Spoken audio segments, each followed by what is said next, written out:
ساحة للعلم كنا نلتقي، والحب والإخلاص زاد قلوبنا، نمضي إلى نور اليقين ونرتقي قمم الفلاح، وتاجنا أخلاقنا. في ساحة للعلم كنا نلتقي، والحب والإخلاص زاد قلوبنا، نمضي إلى نور اليقين ونرتقي إلى نور اليقين ونرتقي. بسم الله الرحمن الرحيم. الحمد لله رب العالمين، والصلاة والسلام على رسول الله صلى الله عليه وسلم.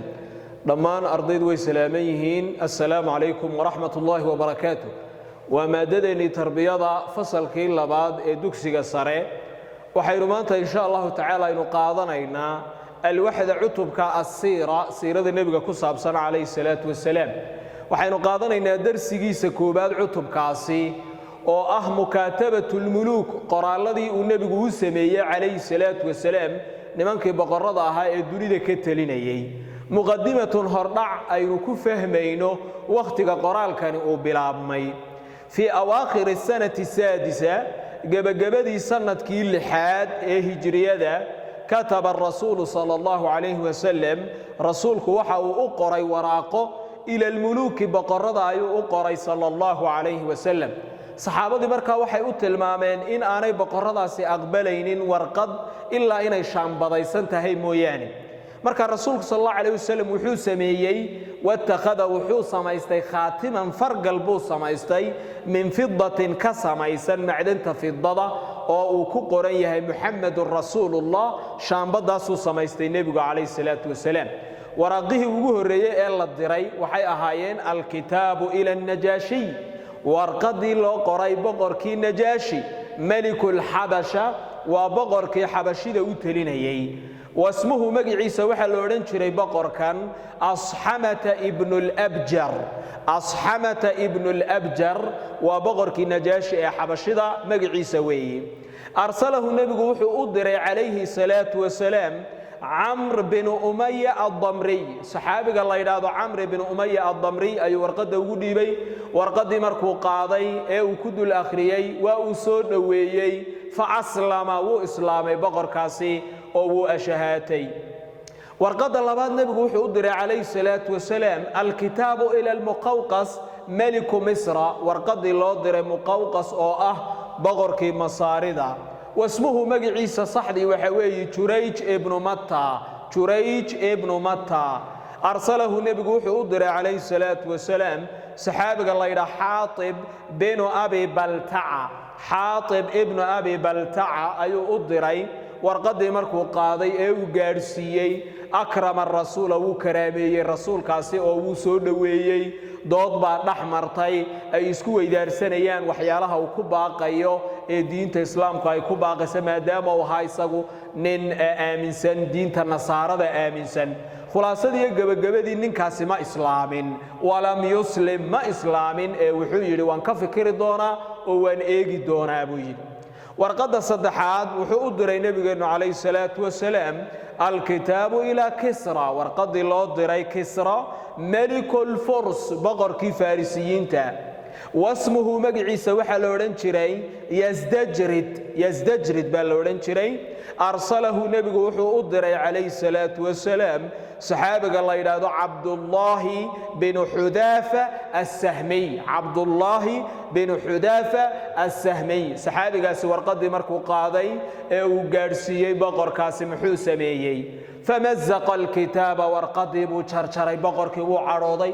markaasaa wuxuu yidhi waa kuma ninka magaciisa ka horraysiinaya, magacayga ka horraysiinaya? wuu cadhooday. hase ahaatee wuxuu warqad u diray ninkii badha saabka uga ahaa dhulka yaman oo la odhan jiray baadaan. ninkaasoo baadaan la odhan jiray wuxuu yidhi si dhaqsaa waxaad u dirtaa 2 ninoo askara oo ciidankaaga kuwa ugu awoodda badana, ninkaa intay soo xidhxidhaan ha ii keenaan. sidii buu yeelay, laakiin ilaahay subxaana wa tacaala uma suurtogelin arrinkiisii. aslama, wuuba islaamay. caamiluhu ninkii badha saabka uga ahaa boqorkaasi kisra filyaman, dalka yaman, oo la odhan jiray baadaan wuu islaamay. uma intaa kadib siduu nebigu ku habaaray calayhi salaatu wasalaam boqorkan kisra, wuxuu yidhi nebigu calayhi salaatu wasalaam mazaqa allaahu mulkah ilaahay boqortinimadiisa ha jarjaro dabadeed waxaaba dilay wiilkiisii la odhan jiray shiirawayh uma qatalahu waxaa dilay boqorkii kisra ee awoodda sheeganayay ibnuhu inankiisii shiirawayh la odhanayay warqadda afraad ee uu nebigu qoray calayhi salaatu wasalaam alkitaabu ilaa qaysar waa warqaddu u qoray qaysar oo ah meliku arruum waa boqorkii romaaniyiinta ayuu u diray nebigu calayhi salaatu wasalaam wasmuhu waxaa la odhan jiray hirqal baa la odhan jiray ama hiriqla ayaa la odhan jiray arsalahu nebigu wuxuu u diray oo uu doortay saxaabiga la yidhaahdo dixyata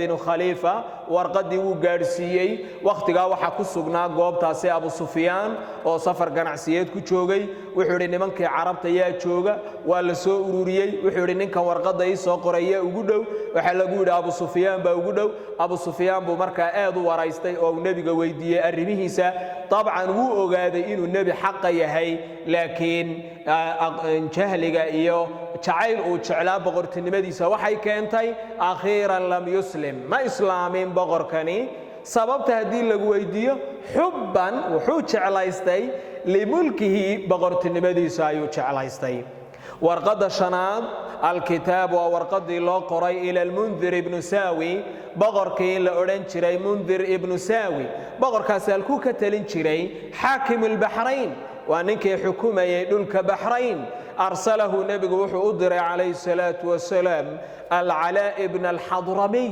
saxaabiga calaa ayuu u doortay warqaddii buu gaadhsiiyey waxa bushaare ah inuu ninkaasi islaamay fa aslama wuu islaamay warqad buu soo qoray uu nebiga ku leeyahay waxaa jira niman fara badan oo igu hoos nool oo majuusiyiin oo dabcaabuda iyo niman yahuudiyaa nimankaa maxaan ka yeelaa rasuulku wuxuu yidhi calayhi salaatu wasalaam nimankaa jisyada ka qaad si dabacsanna ula dhaqan buu yidhi nebigu calayhi salaatu wasalaam warqadda lixaad alkitaabu ilaa amiiri busra warqaddii loo qoray boqorkii ka telinaya busra waxay ku taallaa dalka ciraaq ayay ku taallaa oo dalka shaam bay ku taallaa baan ujeedaa arsalahu wuxuu diray nebigu calayhi salaatu wasalaam oo warqaddaasi uu ugu dhiibay alxaarif ibnu cumayr alasdiy xaarif ibnu cumayr alasdiy saxaabigaasuu u dhiibay falamaa balaqa saxaabigii markuu soo gaadhay isagoo warqaddii wada mu'ta magaalada mu'ta laydhaa markuu soo gaadhay dhexda waxa u galay nin la odhan jiray shuraxbiil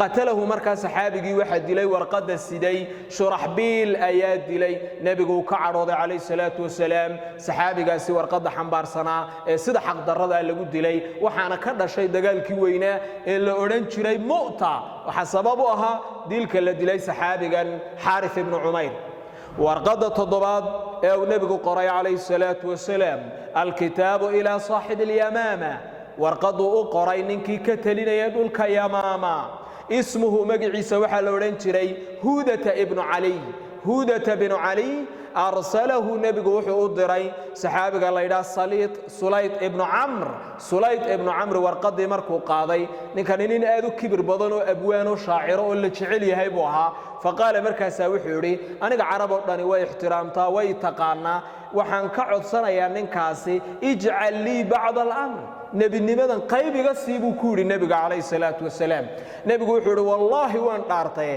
hadduu dhul i weydiisan lahaa maan siiyeen iska daa nebinimada nebigu calayhi salaatu wasalaam waxa uu malaku jibriil ugu bushaareeyey markii uu ka soo noqday dagaalkii maka furashadiisa inuu ninkaasi dhintay huudata binu caliy famaata waa uu dhintay huuda binu caliy bacda fatxi makka markii la furtay magaalada maka sanadkii 8aad ee hijriyada ilaahay waa kaga filaaday dadka muslimiinta ah warqadda 8aad alkitaabu ilaa dimishqa warqaddii loo qoray magaalada dimishq ismuhu magaciisa waxaa la odhan jiray ninka ka taliya goobtaasi alxaarif ibnu abi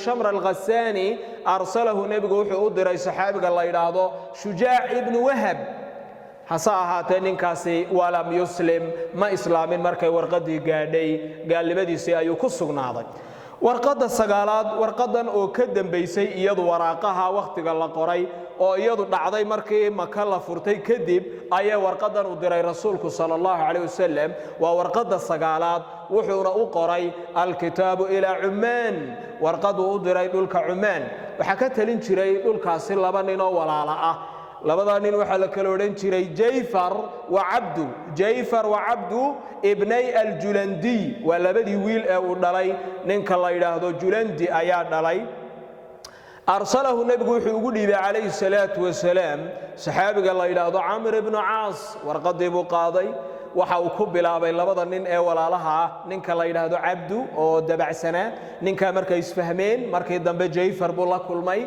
خلاصة القول وحو سمية ورقضي أيو كدو الأخريي وحو شرحي دين إسلامك وحو شرحي فرشوين كي دعي يسيدو قوليستين ضدك مسلمين تا إلهي سبحانه وتعالى وحو كو كرامي إن أي لبضانين ولاله إسلامان وقعنتي سوكو إسلاميو صحابك الله يدادو عامر بن عاص فأسلما وإسلامي إذن أرضي وحين أغاني وقتك الله ديري مكاتبة الملوك وقتك بلابنتي أو أحاسنة كل هذا هجرية ده وحين أغاني إنه رسولك شامبات سمايستي وحين أغاني وراقوه أدري رقي إسلامي هدي لقويديو وحاوه الرئي النجاشي وإسلامي وبقركي إسلامي وحكلا إسلامي منذر بن ساوي يسقون إسلامي الله دري على الحضرمي وح إسلامي أو كله جيفر يا عبدو أنت كله يجوا وح أيكسونا ذن قال لمدودي أو أيكسي أتكيستين نبينا عليه الصلاة والسلام سيد الله القرآن كينو وشيء قال الله تعالى